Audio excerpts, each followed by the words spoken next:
Good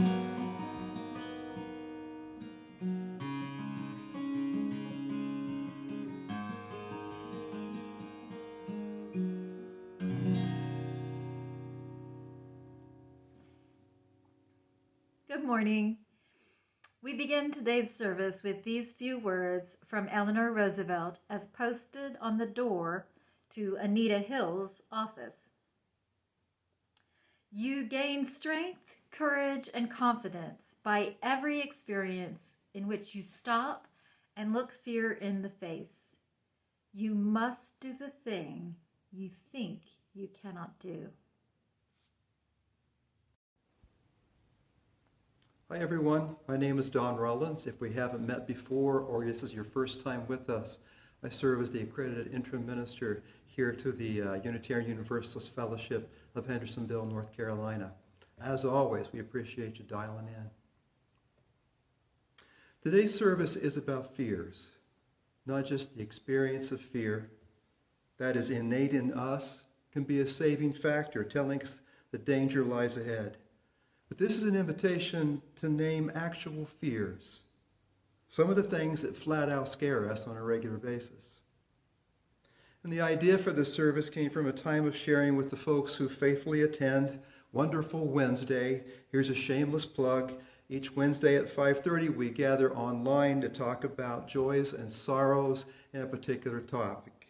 If you'd like to join us, just send an email to our office administrator, par excellence, at office@uufhnc.org, requesting the Zoom link. Again, that is office@uufhnc.org. Shameless commercial now complete. Before we begin, be sure to view the 2 slides that follow the message. We'll be using those exercises to shape the 11:30 Sunday morning sharing. And if you won't be joining us, go ahead and do them anyway. Be part of this chance to examine some of your fears as well as your trusts. Exercise announcement also complete.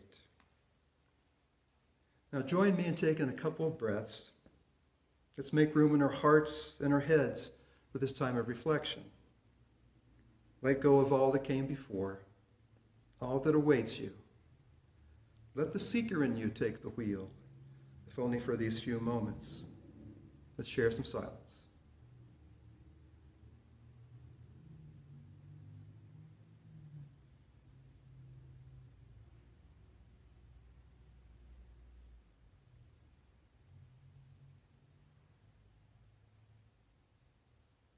Amen. We begin with a timely poem from Lynn Unger, one of our Unitarian Universalist religious educators and poets. Lynn titled it These Days. Anyone who tells you not to be afraid should have their head examined. Cities are burning, hillsides are burning, and the dumpster fire of our common life is out of control. And I wish I could tell you when it's going to get better. I wish I could promise that better was anywhere down this road. And I miss dancing, bodies in something between conversation and flight. I miss singing, the way we trusted the air between us. I miss the casual assumption that everything would be all right in the morning. And these days, I am trying to stay buoyed by the smallest things, a ripe tomato, a smattering of rain. These days, I am trying to remember that songs of lamentation are still songs. It was in Mr. Williams' 5th grade class that I first heard the now famous quote from Franklin Delano Roosevelt's 1933 inaugural address, the one about nothing to fear but fear itself. Even then, that seemed like an odd statement. Just a few years before, I was being taught how to duck under my desk in case the dastardly Russians decided to drop a bomb on Central Elementary School, Oak Hill, Ohio. Seems to me that was a pretty darn good thing to worry about.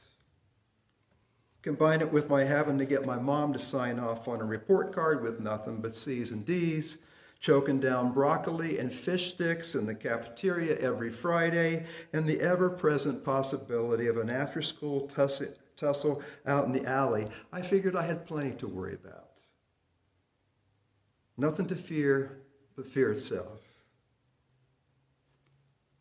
Roosevelt had clearly never met my parents, face down cafeteria vegetables, or squared off with Randy Queen behind the barber shop. Roosevelt should be trying my life for a week or two. These were, of course, the machinations of a fifth grader. It would be several years before I could spell rhetoric or hyperbole, let alone know what they meant. All I knew was life can be mighty scary, and scary for some very specific reasons. Seems to me, save for the possible exceptions of Zen masters, saints, and liars, I believe everybody goes through their days with some very specific fears dragging behind them. Some of those fears are healthy. Some of those fears save their lives.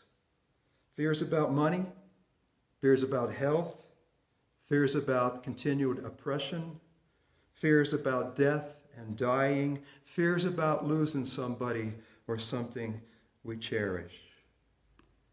But suppose those things weighing on us are the stuff of our salvation rather than our division. When we get down to it, we all fret. We all worry. We all anguish. Most of us hammer ourselves for being weak, when truth is, fear can be a badge of courage. For it's just a part of what we do. It's who we are. It's on par with any other emotion. And I suggest to you, if these things are so, then we've now crossed into the realm of the Spirit, where we give our fears their due, but choose not to act them out on itself or others. This is the place where those fears either blind us or bind us to love or God or any of the 1,000 names for what we ultimately trust. The choice of what to do with our fears is ours. This is a gospel in our tradition. So we decide, do we choose connection or alienation? Will we own those fears or project them onto others, bypassing the messy business of finding that spark of divinity that resides within them? The only thing we have to fear is fear itself. These days, I think I better understand FDR's call to face the fear in the main. And then as now, rhetoric that inspires good in us, it feeds our souls. It's always a good thing. Yet his famous punchline, by the way traceable to Henry David Thoreau, was preceded by a promise and followed by a list of specific fears, and they were plural. From that same March 4, 1933 address, but let me put it in context, that famous line. He wrote, "This great nation will endure as it has endured, will revive, and will once again prosper. So first of all, let me assert my firm belief that the only thing we have to fear is fear itself." And here's the part so often forgotten. Let me read it again. "So first of all, let me assert my firm belief that the only thing we have to fear is fear itself," and then there's a dash, "nameless, unreasoning, unjustified terror." Here FDR, with help from favorite speechwriter Raymond Molley, is doing more than issuing an empty platitude. Here, he's a secular prophet in the mold of old Jeremiah, promising the American people they will persevere and they will find a way through, but they'll have to do it together. Immediately following the more memorable passage are 3 concrete fears to keep at bay on our perilous journey to come. He talks about the fears that we can't name. Secondly, the ones without basis. And then lastly, the ones that we create ourselves. I want to stop the history lesson there, for Roosevelt packed into a single paragraph what I'm trying to say in several. And here it is. Every day, we've plenty of fears before us. And our first task at the beginning of each day is to tell the real from the not. I think that's what he was trying to say. And I ask you then, is this not the wisdom of the Eastern traditions, teaching us to honor those fears and then watch them go by, release them? Is this not the teaching of the Middle East, pointing us toward God's at the ready to calm our fears, if only we have the humility to ask? Is this not also the truth from the Roman and the Orthodox communions? They offer rituals and rites and music to express our fears and then once again be sent forth to serve others. Is this not the gospel from the recovery community, where we're called to tell the difference between fears? And is this not all the saving gospel of our Universalist forebears, living and dying without fearing either one? Is it not the gospel of saying every day we have something waiting for us? It may not be what we want, and our first task is to tell the real fears from the ones that are just not. As we move toward closing this time together, I want to return to the poem that prefaced all this, Lynn Unger's These Days. For if the key to an authentic life and country is telling life-giving fears from life-draining fears, there's what to do with those life-giving fears. Let me get that. I'm sorry, I got busted. That's it. Just pause for a few minutes. Okay. Or a few seconds, and then pick up where you want to pick up. Insert that whole paragraph. Okay. As we move toward closing this time together, I want to return to the poem that prefaced all this, Lynn Unger's These Days. For if the key to an authentic life and an authentic country is telling the life-giving fears from the life-draining fears, there's still what to do when those life-giving fears require us to dig deeper than ever before. Those fears we know we have to face, and it's right to do so. But we have not been there before. Or we have been there so long, we have forgotten how to do it. She wrote again, anyone who tells you not to be afraid should have their head examined. Cities are burning, hillsides are burning, and the dumpster fire of our common life is out of control. I wish I could tell you when it was going to get better. I wish I could promise that better was anywhere down this road. I miss dancing, bodies in something between conversation and flight. I miss singing, the way we trusted the air that moved between us. I miss the casual assumption that everything would be all right in the morning. These days, I am trying to be buoyed by the smallest things, a ripe tomato, a smattering of rain. And these days, I am trying to remember that songs of lamentation are still songs. Here, Lynn has given us permission to fear what we fear, to be scared for what Roosevelt would have called the right reasons. And as with his inaugural address, the poem offers no broad theological observations, no sweeping exhortations to look for silver linings or glasses half full.